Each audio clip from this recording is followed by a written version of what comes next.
Hello everyone, this is Colin once again. I'm making a video response in an ongoing dialogue that I've been having with Thomas, aka Debate with Im.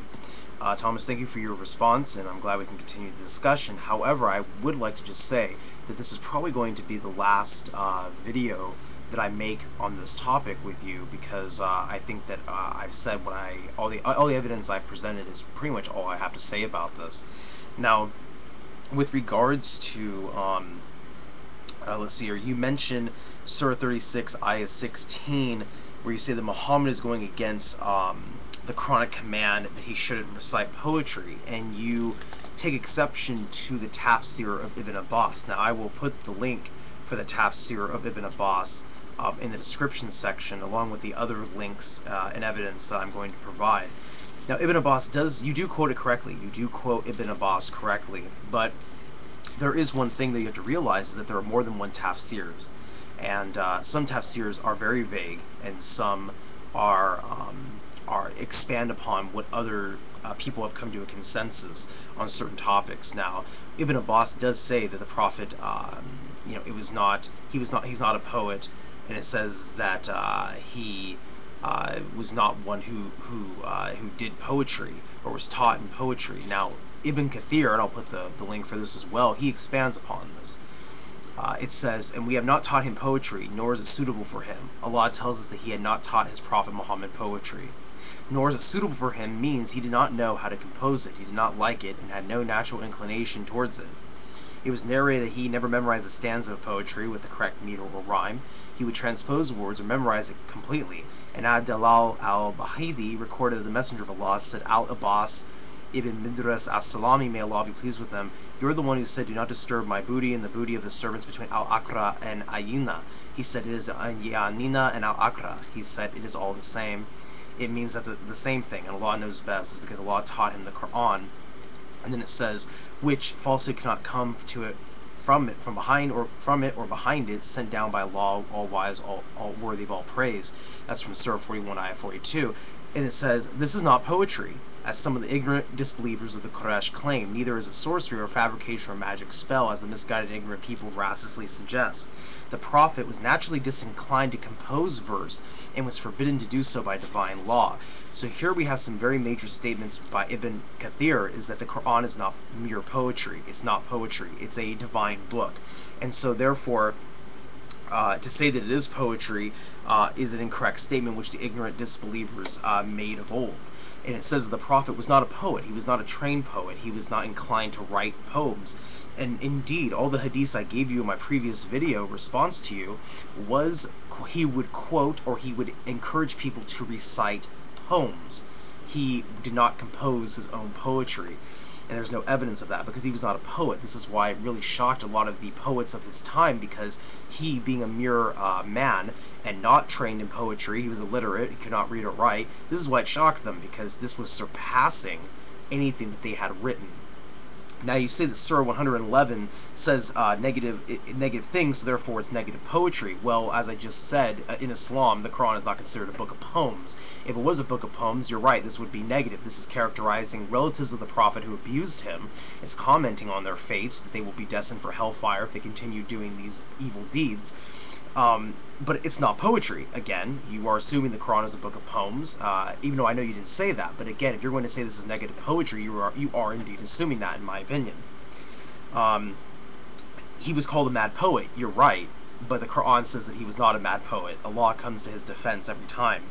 Now, you quote a couple articles, Thomas, and the problem with you quoting some of these articles is you don't actually quote the whole thing. Now, to your credit, I know that time is limited, and I do realize this. However, if you're going to only quote a couple passages from an article and not even acknowledge the rest of the article, I would say that's kind of a problem. Now, you do quote one from Answering Christianity, and the thing is, you don't read the response the author gives when he rebuttals Sam Shimon. He says, "My response: the stories of killing Abu Afak and Asma are not reliable as proven here," and he gives a totally separate link. Poetry in its essence is not what is forbidden in Islam. It is poetry that does nothing but promotes and instigates indecency, illegal lusts, and desires, and inspires one towards transgression of boundaries of Islam. Just look how Ka'b ibn Ashraf did. Read this article, and again it gives the article to the other article that you give. Now, it says, "It is indeed true the Messenger of Allah did not like poets and poetry which sensationalized and encouraged the pursuit of the world and its alluring lusts, but he encouraged those poets whose poetry praised Allah and it contained words of wisdom which related to the guidance of Allah." And again, he gives a couple hadiths to back this up. So, with regards to that, that's one point here, is you have to read the whole article. Now, the other article, I don't actually have it up here, but I'm going to post the link again. I'm going to encourage you to read the whole article, because you only read a part of it. You read where they're quoting Ibn Asaq, and that Ka'b did inflammatory poetry and things like this towards the Prophet and things of this nature, but you don't quote the entire article, Thomas. It goes on to say, because this is from an Islamic website, and it doesn't end with them saying that because he was a poet that he was killed. It says that he committed treason, and they quote the clause in the Medina Covenant where he actually went to Mecca and instigated and actually aroused the Meccans to fight against Islam. So he was part of the Medina Covenant. He agreed to the Medina Covenant. And then he left Medina, went to Mecca, and betrayed Islam. So this is one thing you have to understand, is that he committed treason. He was someone who committed treason. He was punished for that, not because he was a poet.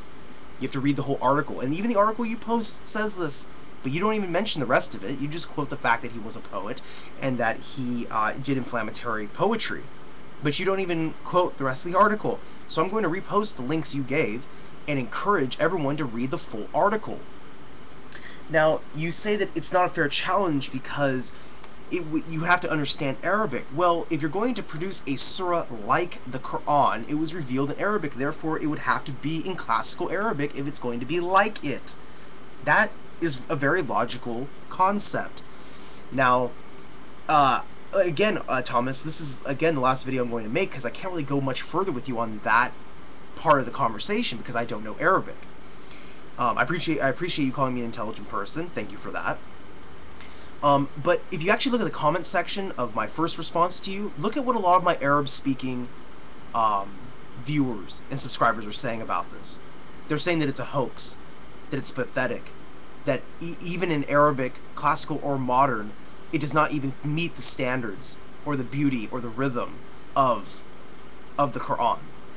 So again, I encourage all my viewers once again to go back and watch that original video. I'll post the link again, and to put comments for those who can speak Arabic, because frankly I can't, and so therefore I cannot give any further comments on that topic. But again, Thomas, I want to make it very clear, because I at least can talk to you about this part of the conversation, and I'll end with this. The Prophet was not against poetry. Okay, he was against obscene poetry. He didn't like obscene poetry. He himself was not a poet, and according to the Tafsir Ibn Kathir, when you look at the expanded upon Ibn Abbas, it makes it very clear that he was not trained as a poet, and he was not one to write his own poetry, or concoct his own poetry. And the Quran is not a book of poems, it's a book of revelation from God. But he was a fan of poetry. He loved it when his companions recited poetry. He himself quoted poetry. And the Quran does not forbid him from actually quoting other poems. It says that he is not one who writes or conducts his own poetry. And with the story of Ka'b, you have to read the whole article. Read the whole hadith. It talks about, even Ibn Asaq talks about what Ka'b actually did.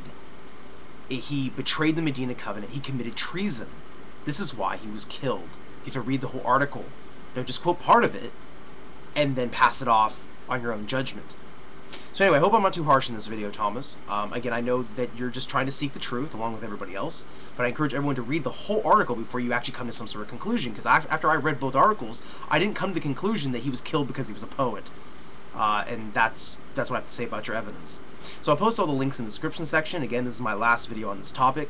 I leave it to my viewers to discuss the Arabic that are in the other two websites, surahlikeit.com and islamexposed.org.